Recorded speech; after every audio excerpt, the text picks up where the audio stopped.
Social Security is one of the most complex and confusing federal programs. With over 2,700 rules, it's no wonder that we're confused about when and how to start collecting and who to turn to for help. Welcome to Social Security Answers from the Experts, hosted by Martha Shedden. In this podcast series, Martha meets with professionals to provide you with the answers to questions about this most important financial decision. And now, here's your host, President and co-founder of the National Association of Registered Social Security Analysts, Martha Shedden. Welcome, everyone, to our podcast. I'm Martha Shedden, and today I'm pleased to have Chris Flaming with me on the show. Chris is the co-founder of LPF Advisors and has been a financial advisor in Sarasota, Florida since 1999. He's a chartered retirement planning counselor and an accredited investment fiduciary and also a behavioral financial advisor. He has co-authored the book Plan of Action: Strategies to Help You Build and Preserve Your Wealth. So welcome to the show, Chris. Thanks for having me. It's going to be a good time, Martha. Looking forward to it. Yes. And I have some great questions for you. I know we all have our unique stories about how we have gotten to where we are. And you have an interesting story about how you got into the financial services industry. Explain to our listeners from the beginning how scuba diving and bartending at an Italian restaurant in Florida led you to this career. Yeah, it kind of sounds like a Billy Joel song, right? So I'm from Nebraska originally. I moved to Florida in the late 90s. Had no idea what I wanted to do for a living. My background was in psychology. Can't really do much with that, unless you're going to go on with your education. So I was bartending and at night and during the day, I was teaching scuba diving lessons. Florida's a good place to do that. And one of the evenings I was bartending, there was a woman that would come in and sit at the bar, and we got to talking. She came in quite a bit. She ended up being a regional manager for a financial services firm, and she thought that I would do well at what she did, which was financial advice, and told me that I should probably interview. Went in and did that. They hired me and really had no people that I could prospect to or anybody that wanted to work with me, or even if I told my story, they probably wouldn't have been interested in it. They probably would have thought I was crazy. And the truth be told, growing up, I was awful with money. So I was like, as a kid, and I spent it when I got it. In college, I was kind of paycheck to paycheck. I was spending the money as I got it. So I had awful financial habits, or, not so much because of my upbringing, but just that's the way that I lived. So I had to learn those things over time. So I thought, well, maybe this would be a good way for me to get my stuff together. And I like helping people. And I've heard that it could be a good career, a lucrative career, if you're good at it and you can help others. So that's kind of how I got into it. Well, the background in psychology makes sense. Oh, yeah. Well, the majority of what I do, contrary to popular belief, people think it's all about the number crunching. The vast majority of the time that I spend is talking to people, helping them make decisions, helping them do things that are in their best interest, helping them to avoid making really bad decisions. And that all has to do with the psychology of it, or what they call, kind of the buzzword today is behavioral finance, which is the psychology behind the behaviors, why we make decisions that we do when it comes to financial decisions. And that was my very next question, because I know we're both CRPCs, and I appreciate that you're an accredited investment fiduciary, but I wondered about the behavioral financial advisor, and I find that as being a chartered retirement planning counselor, you really are a counselor.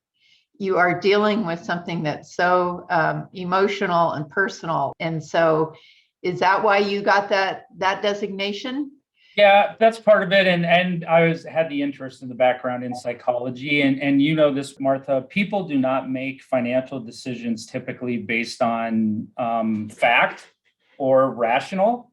Yeah. They do it based on their feelings, right? Yeah. So we know that. But the why behind that and the motivations behind that and why people are motivated to make decisions based on their emotion is what I was really interested in. So that accreditation that I have was a deep dive into the whys behind that.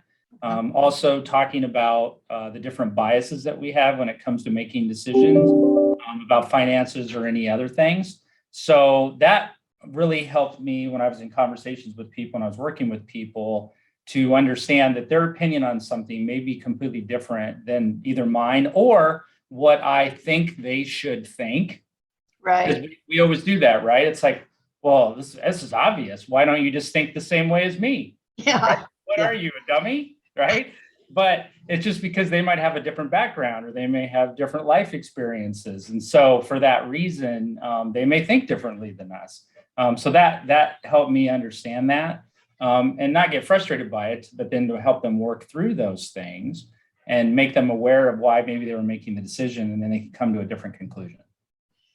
And that is, I mean, that's rooted in our childhood, really, in our upbringing, that financial conversation that goes on in our heads. And I totally understand what you're saying and appreciate that goes into your planning as a financial advisor.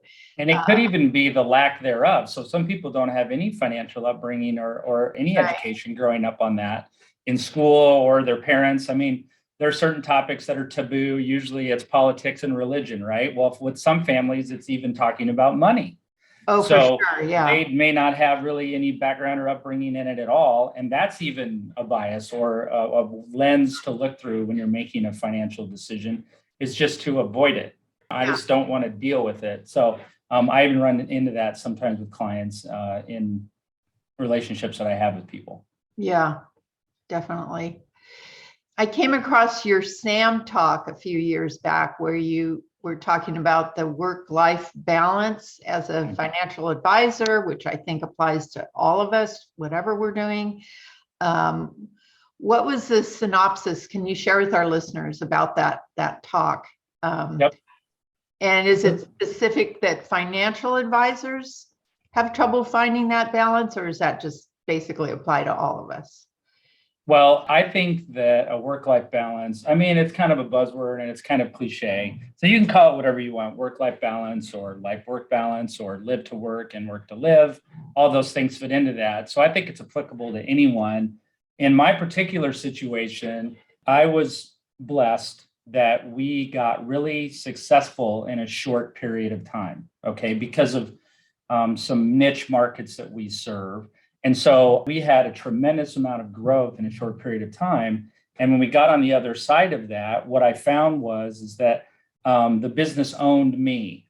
Okay, so I was spending all of my time in it, although monetarily that was great, but other things were going by the wayside that I knew were much more important to me in the whole scheme of things.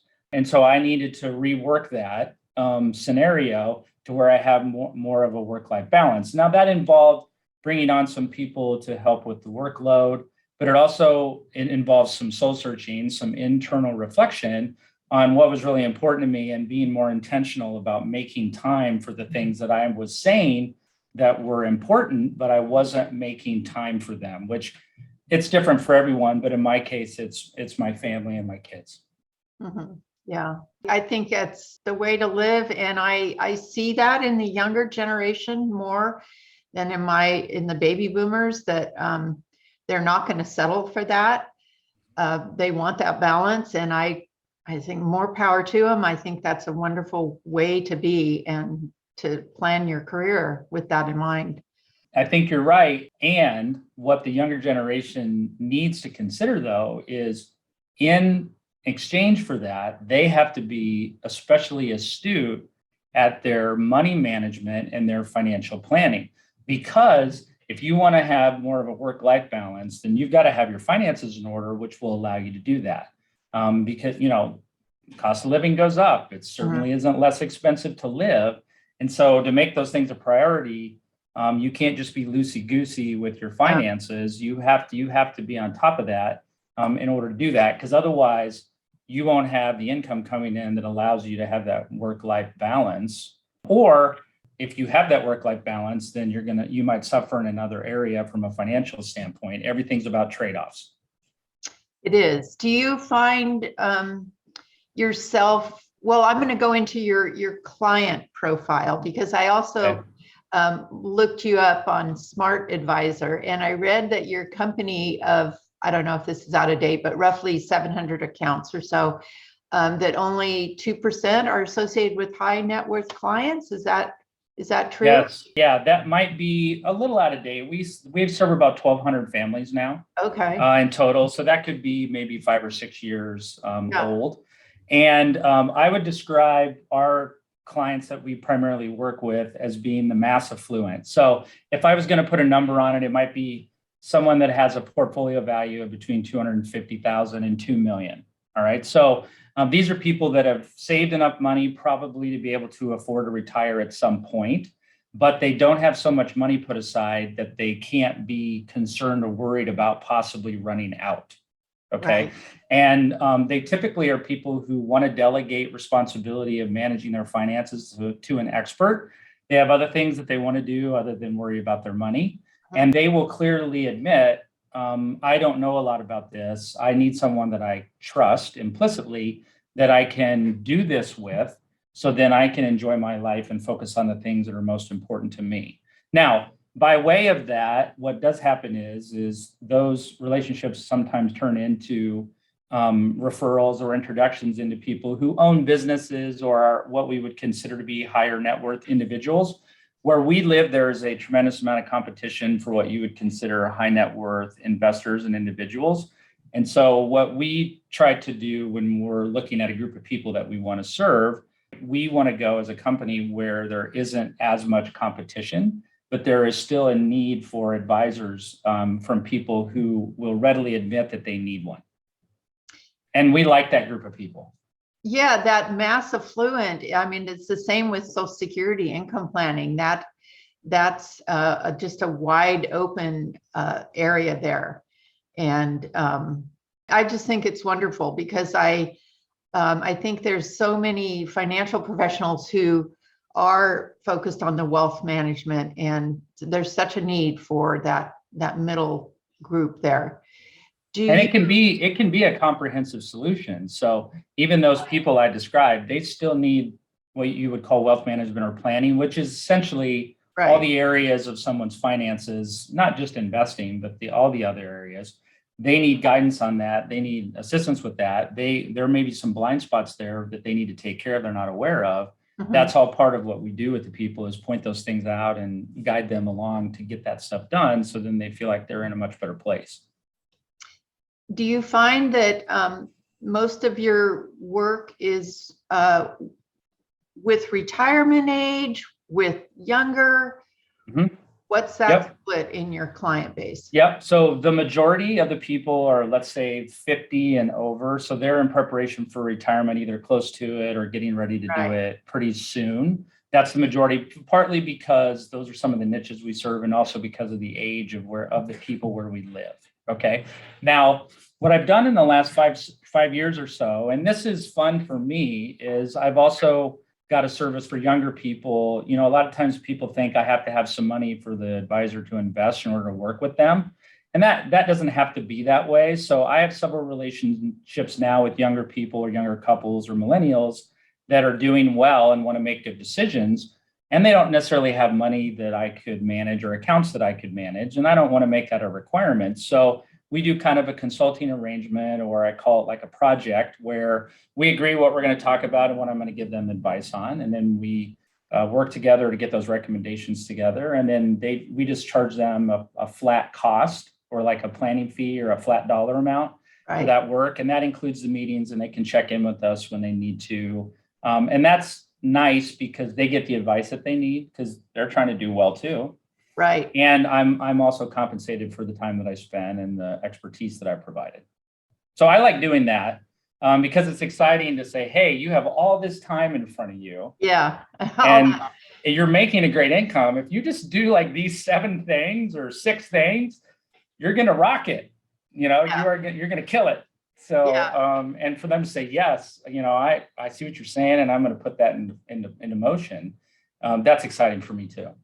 It's very exciting. That compound interest is a huge motivator. If you can educate that generation to understand that. And I'm so happy to hear you say that you offer that, the fee only project type service, because I think the younger generation is missing out by not becoming financially literate at a younger age.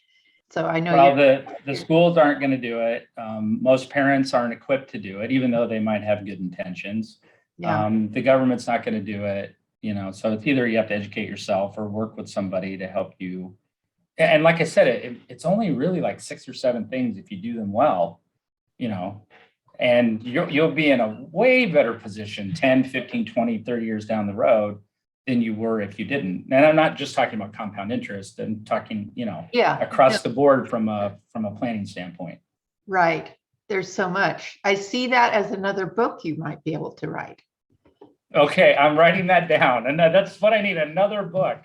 I am working on the second book right now. Oh, you are? Okay. That'll be the third one. Yes. Okay, I was going to ask you about your first book, but you can tell me about both your books. So the first one was Plan of Action Strategies to Help You Build and Preserve Wealth. Yes, that was one that I co-authored with about 10 other financial advisors. Okay. We each contributed a chapter. Uh-huh. So that's why I was a co-author of that book. I don't want to take credit for writing the entire thing. And my chapter was more philosophical. I'm more of I understand numbers and I know how to use them and I can talk about them, but that's not really where I get overly excited. So mine was more philosophical in nature. And this was right after the financial crisis back in 07 and 08. Yeah. So what I talked about in there was my view or opinion on how we got to the point that we got to with the financial crisis. Not so much the high level macro reasons that it occurred, right, but some of the micro reasons or some of the attitudes that the country had or people in the country had about why we got to that point. And then I proposed kind of a change of mindset on how people would have to think a little bit differently going forward so the financial crisis wouldn't happen again.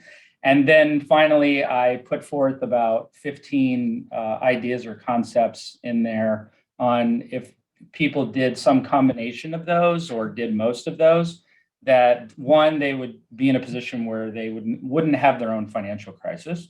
Uh-huh. And two, would make a tremendous amount of progress towards the financial goals that they had. And I called those the 15 for 50, which were the 15 ideas for the next 50 years. They should be good for at least 50 years, Martha, before they become outdated on things that people could do. Wonderful. So that was the book you co-authored. That was when I co-authored, and right. Can you share anything about your second book, or is that a secret? Yeah, the second one is actually going to be a summary of several interviews that I've done for my podcast.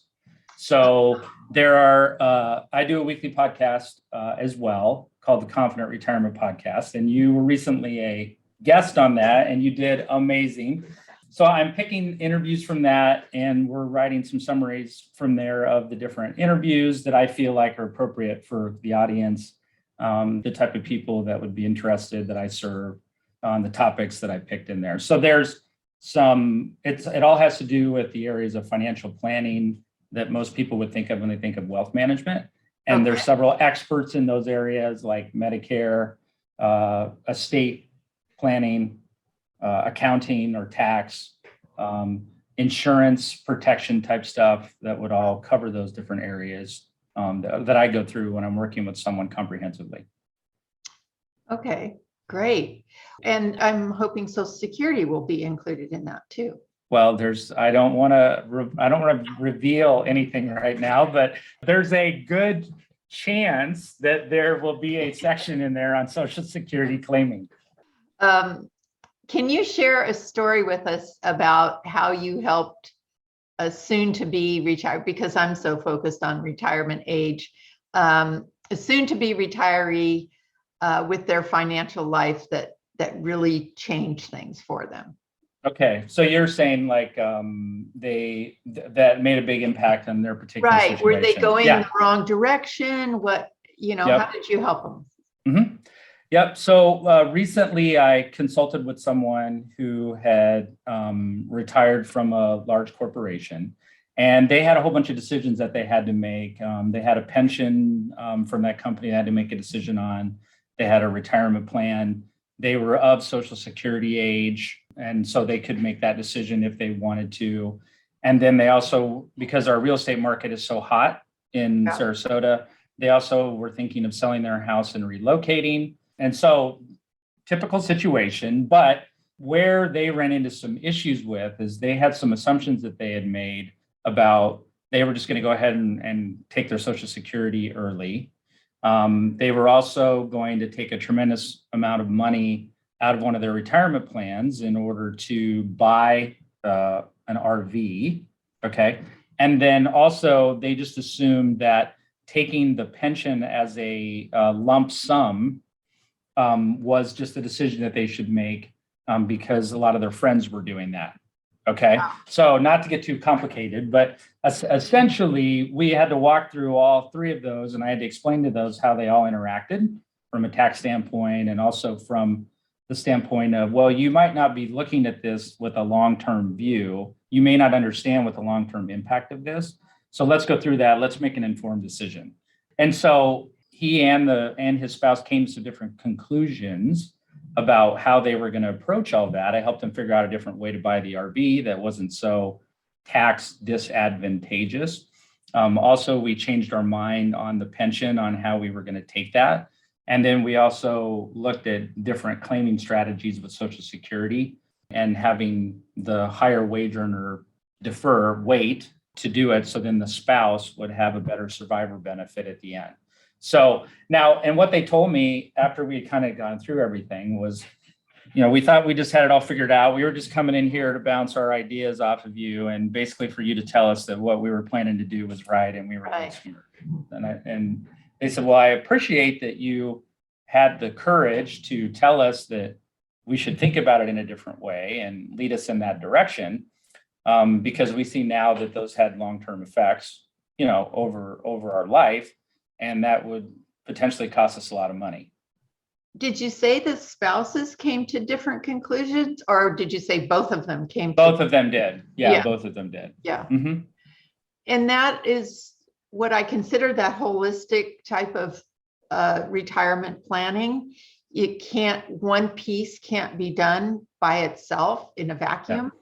There's such an interaction between all that. And it's really difficult and complicated to get that all together, but it sure pays off if, with minimizing taxes or managing taxes, using those accounts in the right sequence, taking the correct amounts out. It's not as simple as I'm going to use 4% of my assets every year. Yeah.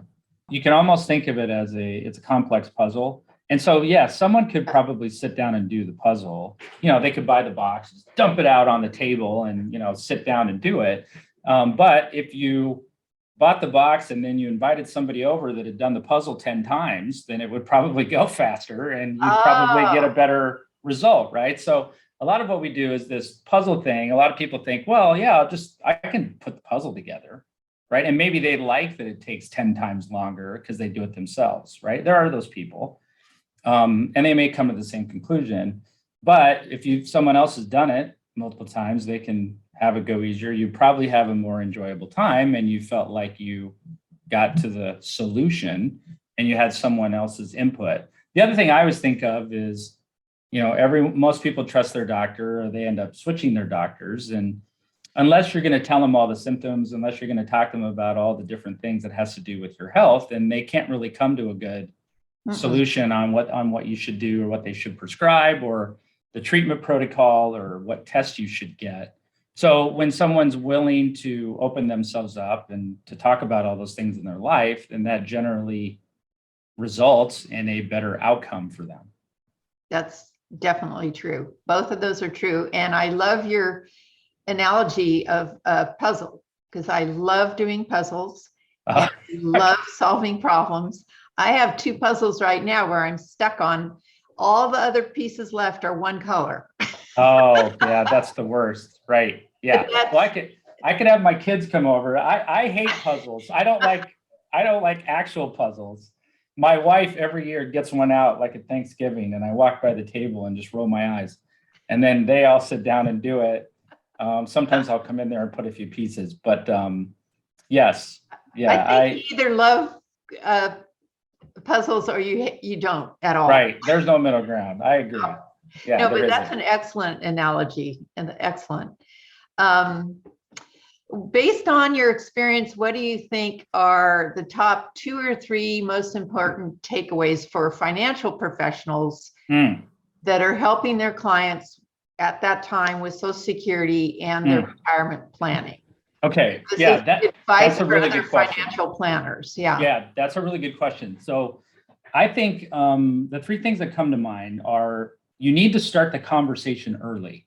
So I will frequently have people in their 50s call me and go, well, I'm not planning on leaving my company or retiring until I'm 65 or 62. I don't know if I should come in now. And what I always tell them is yes, let's do it, because if there's some things that are broken or you're behind or we need to catch up or do some things to get you where you want to go, then we have time on our side to fix it. So we want to start those conversations early. We want to know in advance. So then if we have to change course, we have to course correct, then we have time to do that. The second one is to be aware of bias. Now, I'm not talking about political bias here. What I'm talking about is those biases that we all have when it comes to making decisions or about our finances. A couple of them that come to mind, we have a bias where we only think about the stuff that happened to us or the events that occurred most recently. And so then those things have more of an effect on our decision making because it's fresher in our mind. Okay. Then there's another bias where we seek out, and we all do this, we seek out the information that supports the idea or the decision that we think we want to come to. Okay. So you might do a Google search that says reasons to take Social Security at 62. Right. So all the articles that you read are in support of taking Social Security at 62. Yeah. So the stuff you found supported what you already wanted to do. Okay. So and that's part of my job, is to help people be aware of those biases and to talk through them and talk about the effect they may be having, the impact they may be having on their decision making at that time. Okay. And then the third thing that I think we can do in our industry is we have to have the courage to lead people. And what I mean by that is everyone is afraid, scared. Some people are even lonely, right? They don't want to make bad decisions or they're afraid to make a choice. Right. So as advisors, we have to have the courage to lead people in the direction that will help them live a better life. And even if they disagree maybe with something that we're going to talk about or suggest, if we believe that it is truly in their best interest for them to consider it or to do it, we have to have the courage to lead them in that direction, even if they say no, or I disagree, or I understand what you're saying, but I'm not going to do it. I have had many occasions where clients have said, Chris, you gave me the advice. I didn't follow it exactly. I did some of it, or we differentiated an opinion on some of this. I'm just glad that you had the courage to tell me what you thought I should do. And I appreciate you for that. And that means a lot to me, more so than just telling me what I wanted to hear or going along with what I wanted to do because it was convenient or easy for you to do that. Right. And that goes to that trust issue, I think, as a financial advisor. They know you have their best interests in mind.